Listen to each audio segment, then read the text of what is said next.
Welcome. Today I will talk about the chess variant Antichess, which is known as Räuberschach in German, which means as much as thieves' chess as well.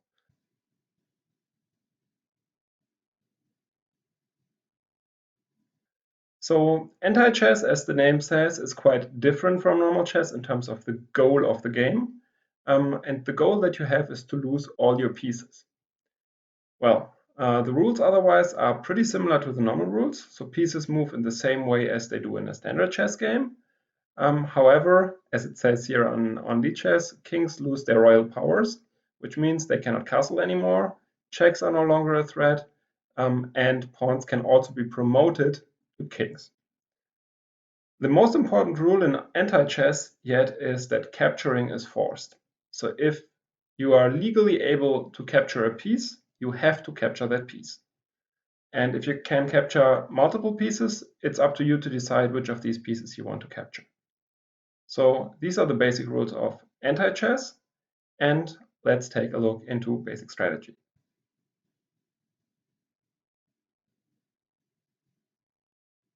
One very important rule in anti-chess is that, in contrast to what you might think at the beginning, it is not necessarily important that you try to get rid of your pieces as fast as possible.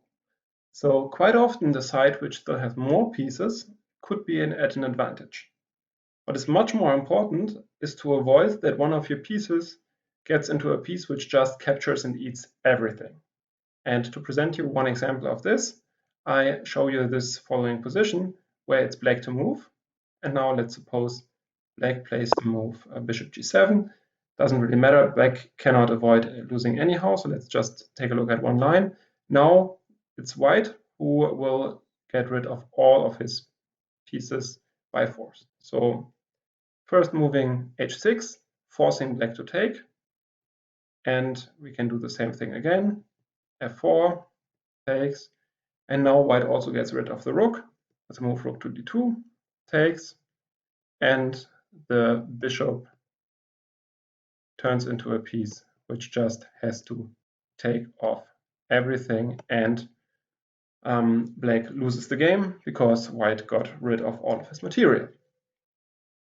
So now you might think, well, this is a little bit of an esoteric position which the guy put up, but let me show you a second one to try to convince you that even in a position which might look a little bit more normal at first glance, like this one, it is again the side with the knight, which just has one piece, which is going to lose.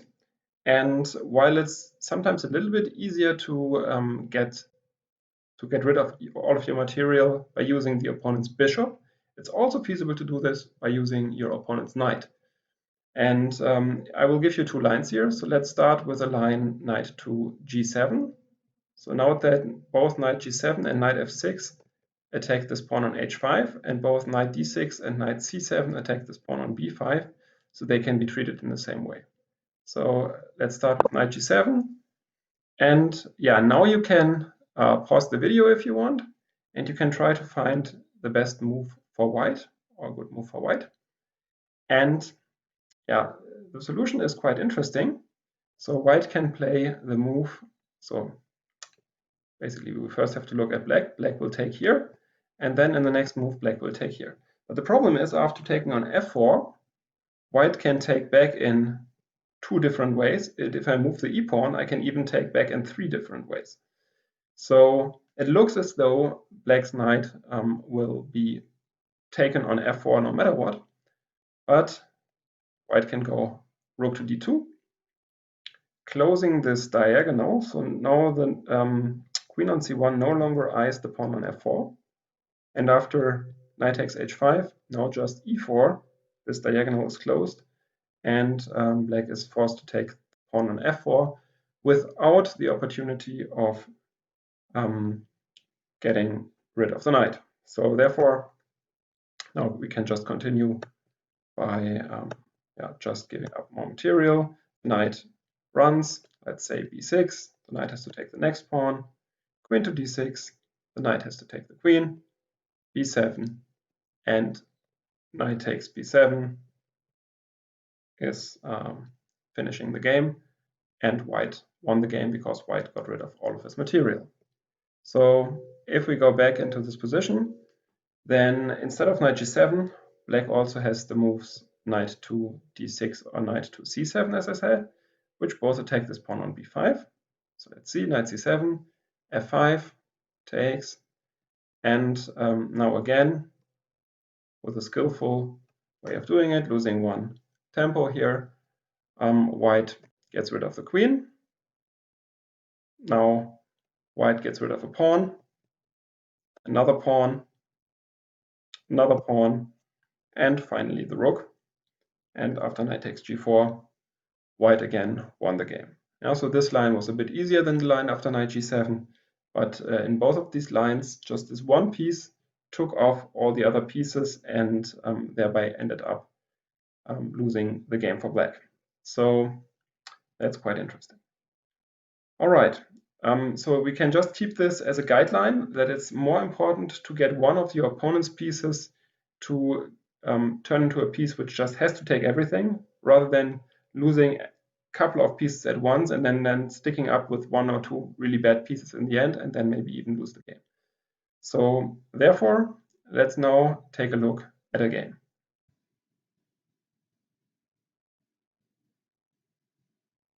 So next, I will show you a game which I played today against the lichess user usewaxlips. And this is a 3-minute blitz game played on the lichess server. I played with the white pieces and I started the game with the move e3. So in general, you often want to avoid moving the pawns 2 squares, because if you move the pawn to e4, then you directly attack the squares d5 and f5, and these are squares which could be taken by an opponent's pawn. So then, for instance, after f5, you're already forced to take this pawn. My opponent played b5. This is some kind of theory. White has to take. And after e6, bishop takes d7, played the move knight takes d7. Bishop takes d7 is also possible. I could now try to mirror what he did with the move b4. I decided to go for something else, to play the move queen g4, to go for a little more unknown territory to both of us. And after queen f6, I just took on e6. And yeah, in this position, you can now see that black attacks 2 pawns, f2 and b2 with his queen.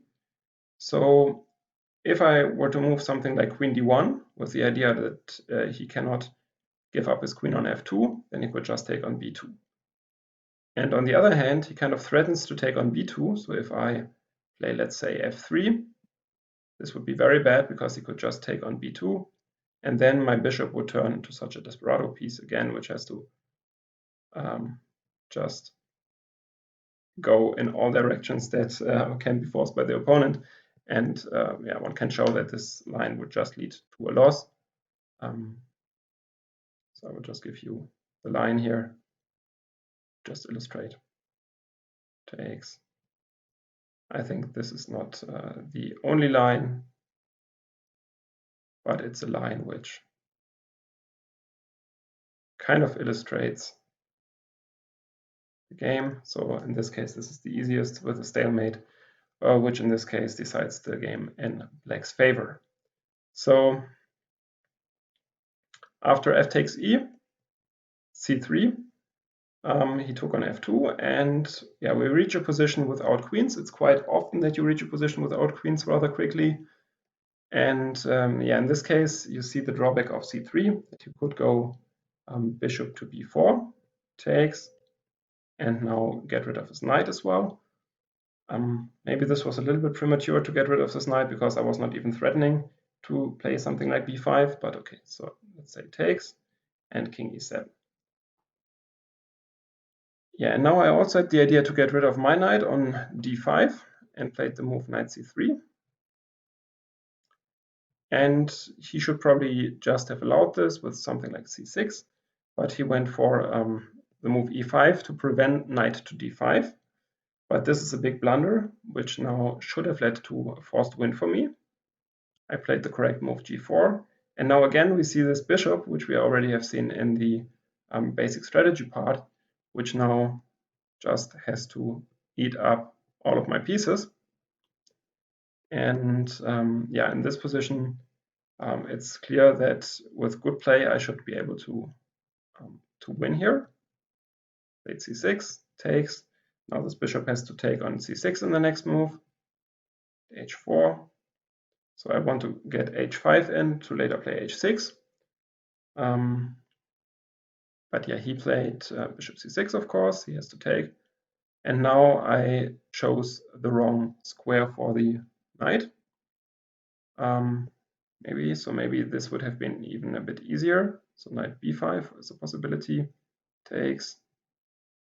And then, yeah, it's pretty clear that I lose all of my pieces and so on. So let's say something like this. And now either h6 and takes, or just, again, by the stalemate rule, bishop h6, and I win the game. Instead of that, I chose for a little bit more complicated path. Knight d5, takes, rook b1, takes, e4, which was still correct, takes. And yeah, now in this position, I should have played the move b4, which would still win the game. I can show you the line. So the point is, could either go h5 now. This is what I did in the game. Wait for him to take here, then take here, and so on. Or I can go b4. And there is a subtle difference between the two. So let me first show you b4. Takes, d3, takes, b5, takes. Now I get rid of the bishop. h5, and now in the next move I will play h6.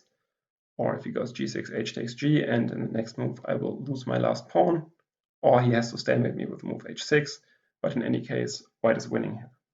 So by this one careless move with e5, his bishop really turned into an eating machine, which took away all of my pieces. So instead of doing that, unfortunately, I didn't see any difference. So I just went for h5, takes. And now I thought, okay, then I give up the h pawn. This is not a big deal. Takes. I give up the d pawn. Takes, takes, and now I go b4. And right now, this should be decent for me, right? Because if I go b5 next, the game is already over. So the only thing he can do is to put his bishop on some other square, and then I go b5. Even if he goes c6, I can just take, and the game is over. But no, so he played bishop c2, b5, c6, takes, and king to e8. Very interesting move. So the idea of king to e8 is now to break this connection between the rooks. And the reason for that is that after c7, he can now put a rook on b8. So note that when the rook was still here and controlled the b8 square, if I had taken it, then he could just take back. So therefore, this move, king e8, very clever move, was played by him. Okay, he played rook to b8. And now I saw that with a move takes and bishop, this might be a draw. Maybe let's first show what happens if I take and choose a queen. Well, then he can just takes. Now he has to be careful because this pawn is still protected. But now let's say I take here, and now the queen just has to take everything. So just a sample line. This is not rocket science anymore, that this is just completely busted. So therefore, usually when you promote, you don't promote into a queen, but you often want to promote into a knight or a bishop, or sometimes a king. And in this case, I promoted into a knight because I thought this was more entertaining in a sense. So if I take a bishop here, then probably I will get a lot of his pieces, and he will end up with this bishop, and the game is going to end in a draw. but with a knight I thought it's still complicated, and I didn't see that this is in any way losing for me. And now what happened was a very funny line. So he played king d7, takes. He got rid of this bishop as well, of this pawn, and played h6, the final pawn, knight takes h6, and a4.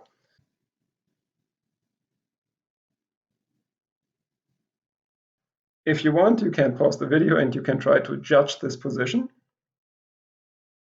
And I'm pretty sure you will be wrong. Well, actually, this is miraculously for me, this is a loss for white. And what happened in the game was that I played knight f5, a3, a2. So of course now I cannot go knight b3 or knight c2 because of a1 promotion into anything, and I have to take. So I went knight to e2. Now if he chooses a bishop or a queen, then I just go knight c3. He has to take and he loses. If he chooses a rook, I go knight c1 and he loses. If he chooses a king, then I go knight d4. And now in the next move, I can go to one of these two squares. And as the king has to move, the king is in Zugzwang right now. So let's say king a2, b3 takes and he loses. So he can also not take a king, and therefore he promoted cleverly into a knight. And strangely enough, this position is lost for white. So I can show you what happened in the game. I played knight to f4, and he played knight to c2. So now the point is, what are the squares to which this knight can move? Well, quite a few actually. Yeah? So this knight has 8 moves, 8 squares. So if I, for instance, go to d3, he goes to e1. If I go to e2, he goes to d4. If I go to g2, he goes to e3. Knight h3, we will treat separately. If he goes to d5, I can go to, if I go to d5, he can go to b4, e6, d4, and so on. So in the game, I played knight e6 and won on time, but after knight d4, I would have lost. So let's just take a look at the other move, which is knight to g6, and at the move, which I just said, the move knight to h3. And after knight h3, black has a very clever move again, knight to e1. And now, after knight g1, knight f3, knight f2, knight d3, knight f4, knight d3, and knight g5, knight f3, and the game is over. Right? So knight h3 doesn't work. Therefore, my only option would have been to go knight to g6. And now he's just following me. Knight to d4, amazing. Yeah, so you now attack these squares here.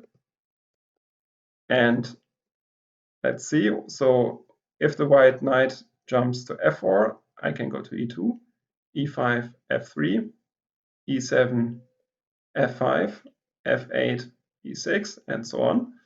h4, f5 as well. So the only square is knight to h8. And right now, for instance, the move, I think knight e6 would, for instance, do it again, establishing this same distance, 3 and 2, to the other knight. And because now I either have to go to f7, and then after knight g5 it's over, or after knight g6, knight f8, the game would also be over, and my opponent would win with this miraculous ending knight against knight, which is lost for me in the position. So this was kind of an amazing endgame. Thanks a lot also for my opponent. We played a couple of more games, and I think he won 1-2 more than me, but it was quite fun to play Antichess again after quite some time. So I hope that with this endgame I could kind of feed your appetite and maybe also hope to convince you to try out anti-chess on your own. So that's it from my side for today. This was, I think, the last chess variant that there is on lichess, and thanks a lot for watching. See you next time. When you have stress, play chess. When you fall on your ass, play chess for a real deal, for Christian seal.